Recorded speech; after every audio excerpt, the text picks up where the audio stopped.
Second to get set up. All right, so we're solving quadratic equations using the completing the square method. The completing the square method is a way of forcing the square root method to any quadratic equation. So this method works on all types of quadratic equations.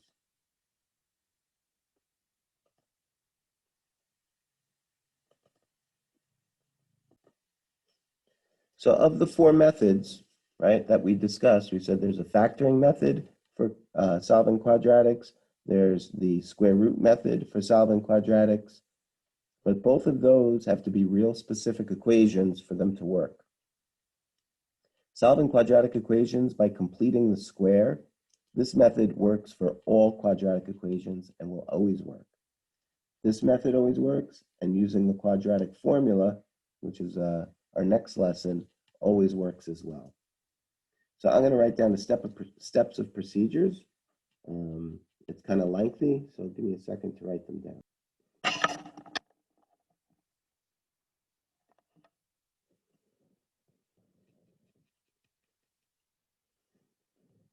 So let me give you an example. You probably need some space for this.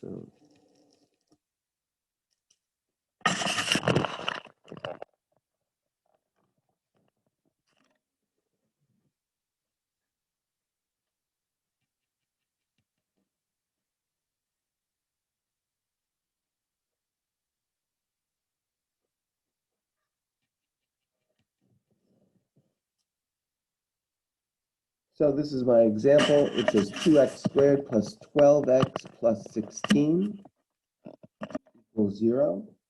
So if I want to solve this using the square root using the completing the square method, I want to get the equation equal to c. So I'm going to subtract 16 from both sides, or really I could just transpose this over. So I'm going to have 2x squared plus 12x is equal to negative 16. My next step, my leading coefficient here is 2. So I want to divide everything by 2 in order to create a leading coefficient of 1. I'm going to have x squared plus 6x is equal to negative 8.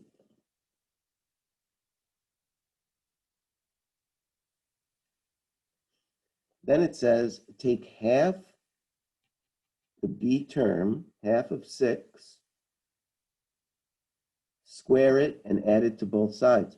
So 1/2 times 6 squared would be 3 squared, which would equal 9. So I want to add 9 to both sides of the equation.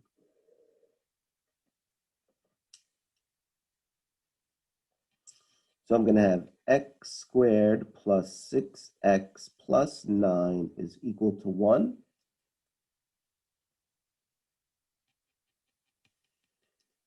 This creates a perfect square trinomial on the left side here. I have x squared plus 6x plus 9, which if we factor would be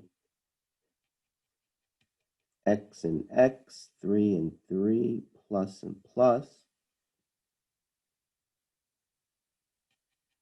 So I really have x plus 3 squared is equal to 1.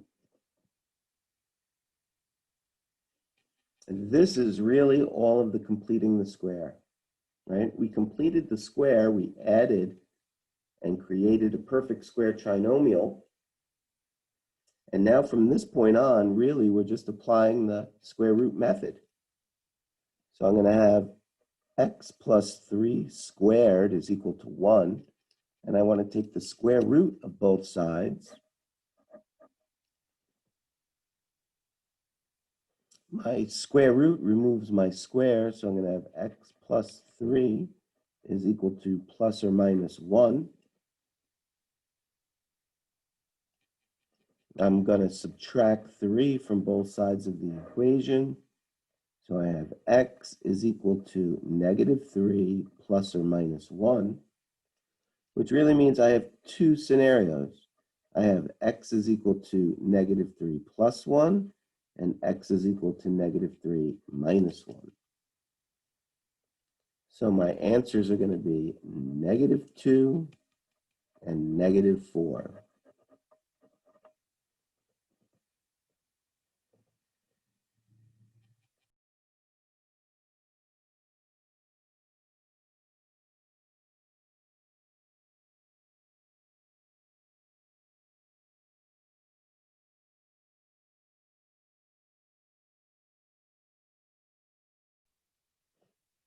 Let's continue with this problem. It says x squared minus 2x minus 5 equals 0. So I want to move my -5 over. So I'm going to have x squared minus 2x is equal to +5. My leading coefficient is already 1, so I don't have to divide. If you want, you could divide everything by 1, but it's going to bring you to the same place. Now I have to take 1/2 my b term and square it. So I'm going to 1/2 times -2 and square it, which would be -1 squared, which would just be 1. In this case, just for your own information, the sign doesn't make a difference. Whether this was positive or negative, once we square it, the result will always be positive. So you don't have to pay attention to the negative here. You could just take the 2. It doesn't make a difference either way. But the result should always be positive. So I'm adding 1 to both sides of the equation. So I have x squared minus 2x plus 1 is equal to 6. The left side of my equation is now a perfect square trinomial. If I were to factor it, I would have x and x, 1 and 1, minus, minus. That's what it would look like factored.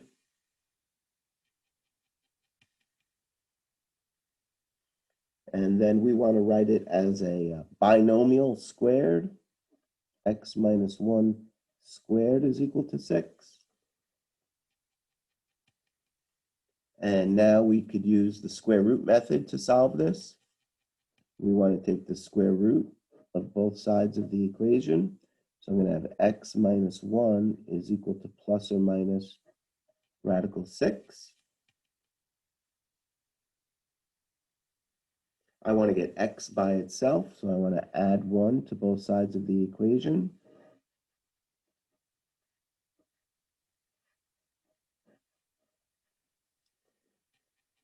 I can't combine these, right? I can't add or subtract. They're unlike. I can only add radicals with other like radicals. I can't simplify this radical because there's no perfect square that goes into 6. So this is my final answer. I do have 2 answers. You don't have to write it like this, but x is equal to 1 plus radical 6, and x is equal to 1 minus radical 6.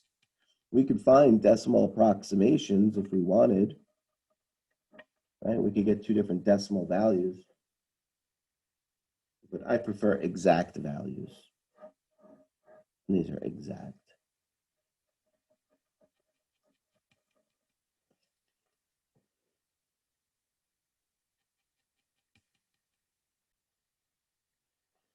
All right, so here's another example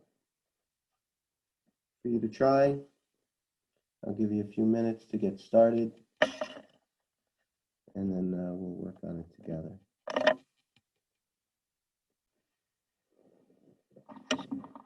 All right, so in this case, the same thing. We want to set the equation equal to c, so I'm going to transpose that over. 2x squared minus 4x is equal to 1. I want to get my leading coefficient to be 1, so I want to divide everything by my a coefficient.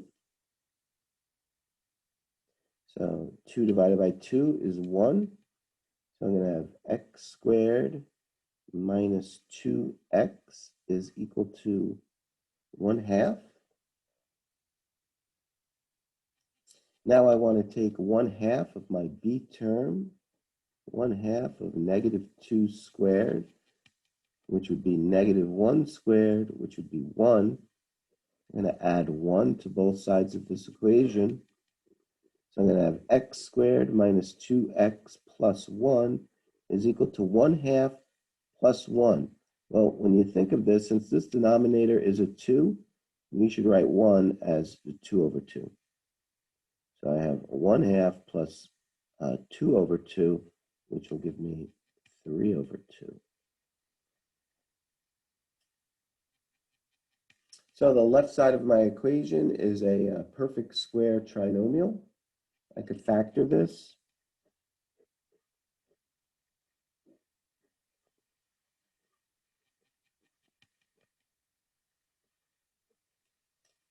And rewrite it as a binomial squared.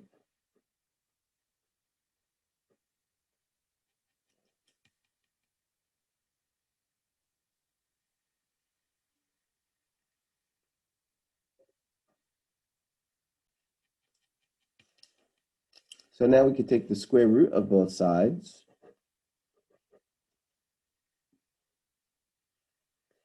Which will give me x minus 1 is equal to plus or minus radical 3 over 2, which is the same as rad 3 over rad 2, which we should probably rationalize this denominator by multiplying the top and the bottom. Oh, maybe this is what they wanted us to do. This is a tricky problem. So if I bring this problem up, really I have x minus 1 is equal to plus or minus rad 6 over 2. Right? Because here I had rad 3 over 2, and I rationalized the denominator. I multiplied the top and the bottom by radical 2. Radical 3 times radical 2 is radical 6. Radical 2 times radical 2 is radical 4, or the square root of 4, which is 2. So that's where this number is coming from. Then I add 1 to both sides of the equation. So I'm going to have x is equal to 1 plus or minus rad 6 over 2. And 1, this is what they had in the back of the book, is really 2 over 2 rad 6 over 2. So this could be written as 2 plus rad 6 all over 2. Wow. Wow, that's a tough problem.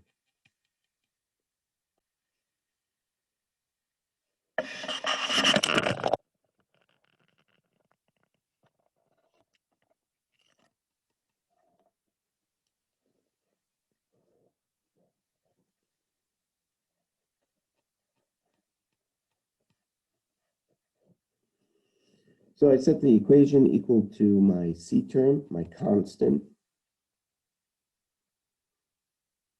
And then I want to divide everything by 3, my A coefficient. So I'm going to have x squared minus 5/3 x is equal to 10/3.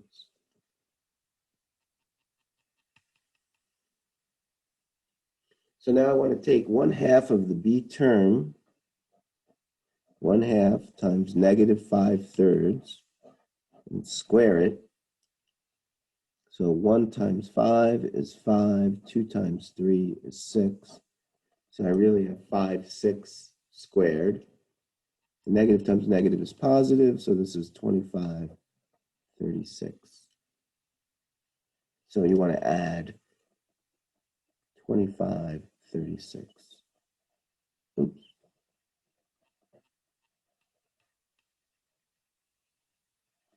To both sides. And if I'm adding fractions, I want these denominators to be the same. So I want this 3 to be a 36. So I'd have to multiply it by 12. So this is really 120 over 36 plus 25 over 36. So on this side, I keep my denominator of 36. I add my numerators. I have 145 over 36. That's what that whole nightmare looks like. On this side, I have x squared minus 5/3 x plus 25 over 36. So now we have a perfect square trinomial over here. And we have 145 over 36 over here. So now I just need to factor this, which is a very easy factoring problem, even though it looks like a challenging one because of all the fractions, but it's an easy problem, right? If this was a traditional classroom, this is what I would say. All right, I'm going to do the first part, x times x. You do the second part, and then I would call on somebody, right? So if I need these to multiply to 25, 36. So what times what multiplies to 25? 5 times 5. And what times what gives me 36? 6 times 6. I know my signs are the same, and I know they're both negative. So this is actually x minus 5/6 squared. So it's easy to factor. Then somebody might ask, well, how are you getting 5/3? Well, we get 5/3 the way we always get 5/3. It's the inners and the outers, right? My inners give me negative 5/6, and my outers give me negative 5/6. What's negative 5/6 and negative 5/6? Well, my denominators are the same. I add my numerator. It's negative 10/6, which reduces to 5/3. So it does check. My inners and outers give me my negative 5/3. So it all works. So it's actually a very easy problem because it's a perfect square trinomial. You just have to concern yourself with this 25/36. Now we could take the square root of both sides. And I'm going to get x minus 5/6 is equal to plus or minus. Well, now this square root of 145 is really the square root of 145 over the square root of 36. There is no square root of 145, but there is a square root of 36.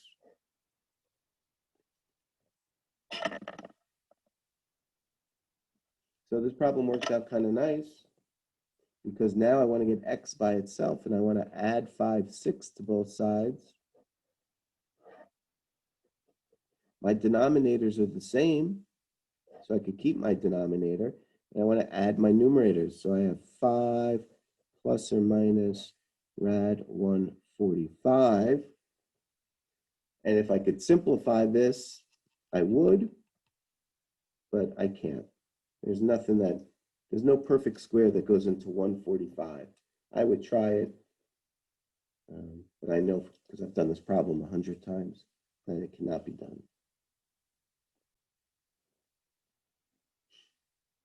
So this example is different from the examples prior, right? Because in this case, we don't have any letters. This is all we don't have any numbers. This is all alphabetical, all letters, no numbers. But the process is still the same. So why don't you take a second and see if you could figure this out. Just follow the same steps. It's like a puzzle.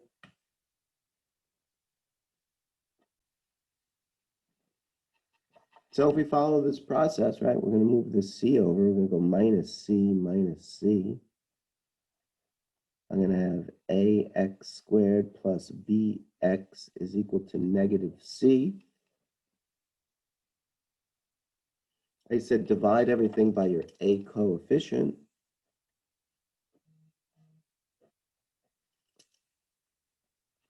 A divided by a is 1, so I'm going to have x squared plus b over ax is equal to negative c over a.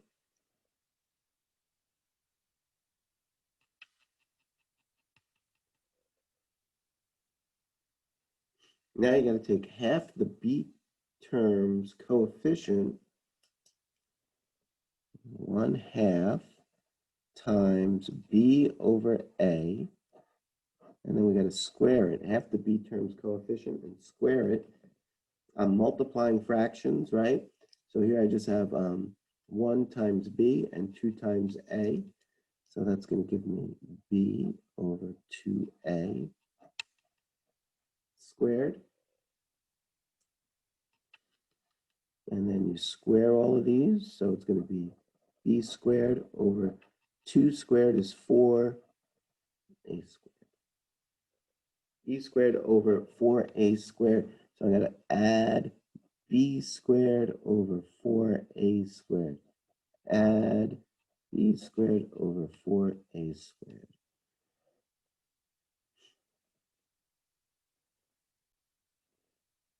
We're going to add these fractions, so we have to find a common denominator. All right? So my denominator has to have a 4, an a squared, and an a. So I'm going to use 4a squared as my common denominator. So my b squared here could stay the same. Nothing changes. But in this case, this a became 4a squared.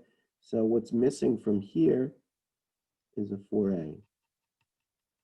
So whatever I do to the bottom, I have to do the same to the top. So I'm multiplying the bottom by 4a. So I'll have 4a squared. And then I'm multiplying the top by 4a.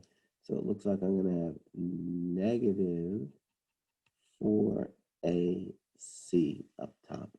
So now when I add these, I'm going to have 4a squared, and then I have these two. It's kind of a subtraction problem. And on this side, I have x squared plus b over ax plus b squared over 4a squared.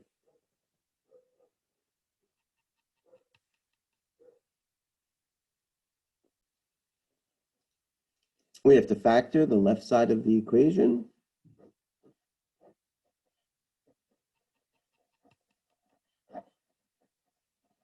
So what I put here and what I put here has to give me x squared. And what I put here and what I put here has to give me b squared over 4a squared. So on my numerator, what times what gives me b squared? B times b. And in my denominator, what gives me 4a squared? 2a times 2a. This was a plus sign, so I know my signs are both addition. So I have x plus b over 2a squared is equal to b squared minus 4ac over 4a squared.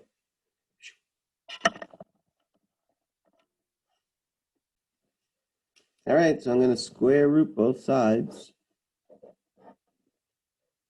So my square root cancels out my square. I have x plus b over 2a is equal to plus or minus when we take the square root. And I'm taking the square root of the numerator and the denominator. So it's b squared minus 4ac over the square root of my denominator. That would be the square root of 4a squared, which would be 2a. So we're fortunate again that my denominators are the same here. So when I subtract, b over 2a from both sides, my denominators are the same. I get x by itself. I keep my denominator, 2a, and I combine my numerator, so I have negative b plus or minus the square root of b squared minus 4ac. We have derived the quadratic formula. That's how the quadratic formula is derived, which is a perfect segue into our next topic. Right, our quadratic formula, x equals negative b plus or minus the square root of b squared minus 4ac all over 2a. Make sure your fraction bar comes all the way across.